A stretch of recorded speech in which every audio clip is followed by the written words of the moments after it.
When something breaks, it does not do so suddenly.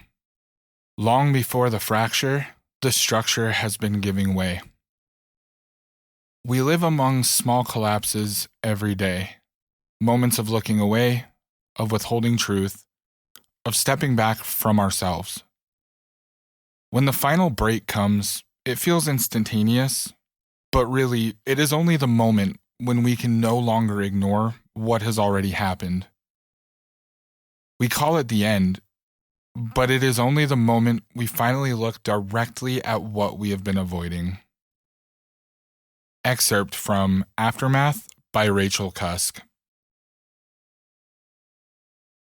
It feels somewhat revelatory to be writing this episode before I've even recorded the first one, or what was supposed to be the first one. Like a movie script being written around its ending. The completion of the first major story arc I wanted to tell before I've even begun telling the story. The title of this podcast alludes to the fact that people like me always hope that we're wrong, because more often than not, we aren't.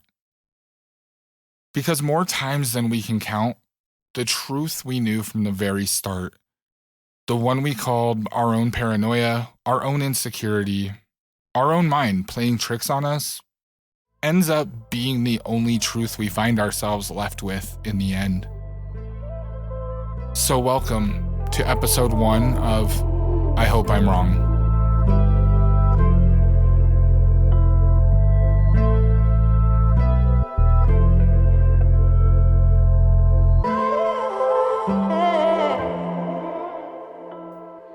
When we care about someone, we tend to see and cling to the best in them.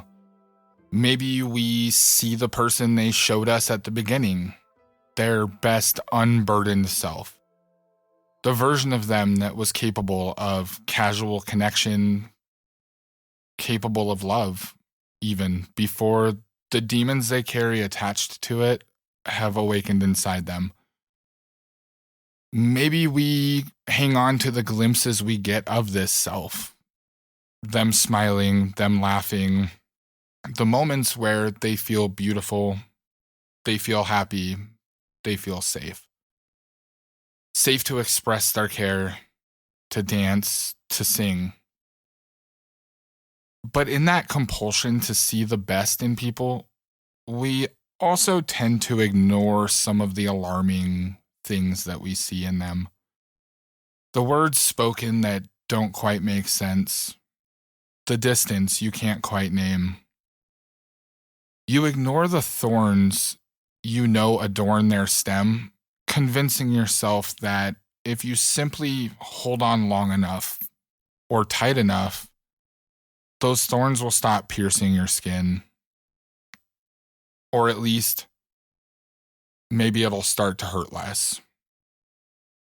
We do this so often that most of us don't even recognize when it's happening. And it's not a problem we uniquely have with our romantic attachments. We do it with our family. We do it with our friends. Every single time we utter the words, well, it's just how he or she is. Every time we say, they've been this way as long as I've known them. Every time we say, they probably won't ever change. Every single time we do it, we are making an excuse for a drain that this person is putting on us. And we tend to miss the first and most obvious sign. These excuses are only necessary because this person is placing a drain on us. When we do this, we justify and negotiate the why of this person failing to meet a core need of their relationship to us. Maybe it's loyalty, maybe it's affection, maybe it's honesty. Maybe you just feel distant or something they're doing is unintentionally hurting you. Maybe they are simply in a mind state that you can't really tolerate at the moment without it draining yours. The thing is, the why doesn't really matter because the end result is the same. You begin sacrificing your peace to plug the holes someone else is choosing to put in your boat. Holes that they have no intention of fixing themselves. I have far too many of these stories to tell, and I've probably forgotten half of them. Endless moments where I accepted an apology where one was never given. Where I forgave a behavior that nobody ever took ownership of. I have family members whose mistreatment of me was okay because it, wasn't as bad as the ways some other kids are mistreated. I have friends whose endless pity parties, constant negativity, and complete refusal to try bettering their situation have been tolerated because if they don't have me, then they'll have no one. And yeah, I have loved people and still love people. Some extremely emotionally neglectful people because sometimes they materially supported me. Maybe even once in a while, they actually did something that made me feel loved or wanted for a brief moment in time.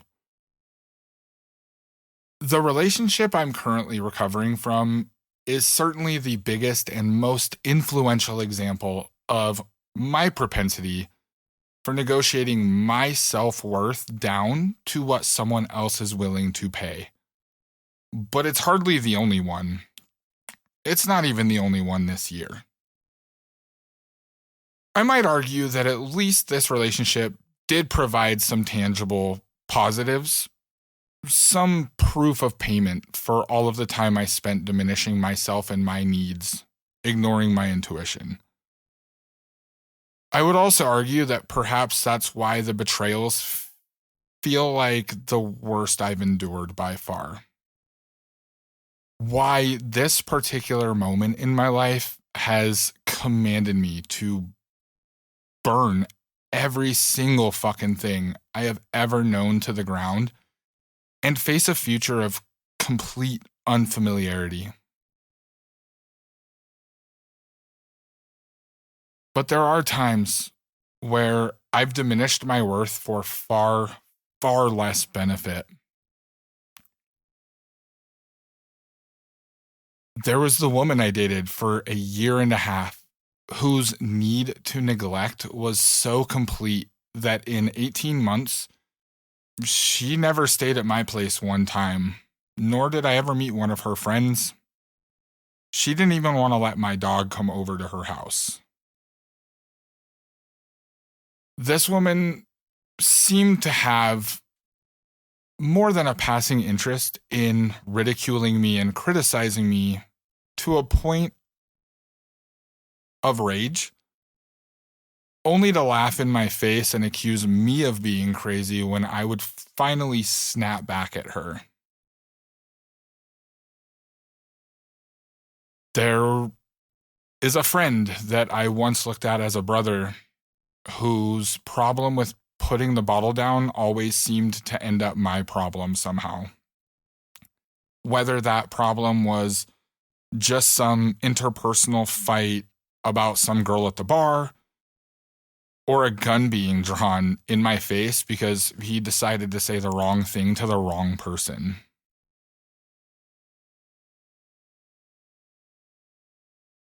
There was the woman I was convinced I loved because we had briefly connected at some point in the distant past. But after that moment, we really were just in this toxic dance, this off and then slightly less off dynamic where I was ignored for years while she started families with other men that I would usually warn her probably weren't gonna end well, only for her to come around when my predictions inevitably came true. A woman who insisted that she had always loved me, but somehow had failed to ever produce a single shred of evidence that might suggest that was actually true. My own father, where the only memories I possess of him are of almost consistent verbal abuse and belittlement, punctuated only by the occasional but rare memory of physical abuse. Times where he lost his temper and decided that beating my ass was the best course of action.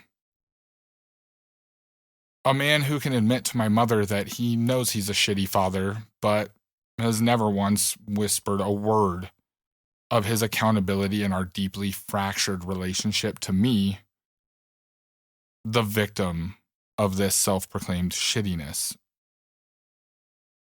A man whose only real legacy to me is a blueprint of the man I don't want to be.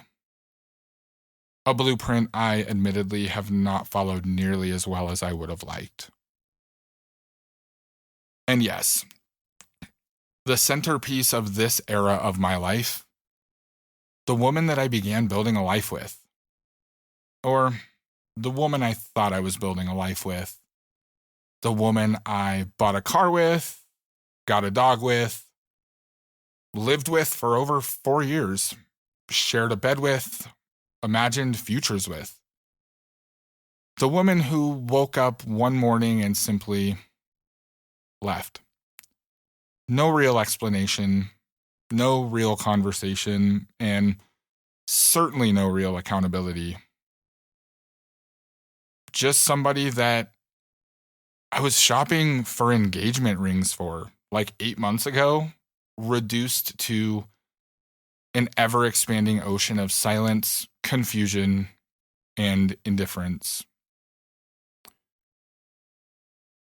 These days, it feels as though looking backward at my life presents the same metaphorical imagery as a crashing plane careening through populated city streets. Fire, rubble, death, chaos. I look back at what now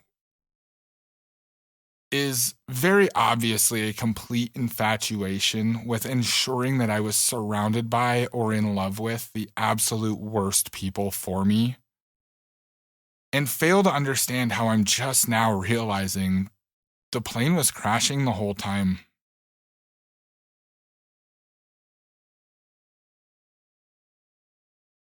I am a participant in this plane crash. Equal parts victim, perpetrator, and survivor. But thanks to what feels like a cosmically ordained unworthiness of witnessing anyone else taking accountability for their actions towards me, I also routinely find myself thrust into the role of the crash investigator. Alone, I scour the wreckage, trying desperately to make sense of the chaos I certainly was not alone in creating. Trying my best to fill in the blanks, to solve the puzzle. A puzzle that, as a general rule of the game, has no less than half the pieces missing at any given time. The first part of the story I have to tell is the story of the plane crash I find myself stepping out of. The plane crash I'm currently trying to understand how it happened. A plane that crashed despite never even really leaving the ground.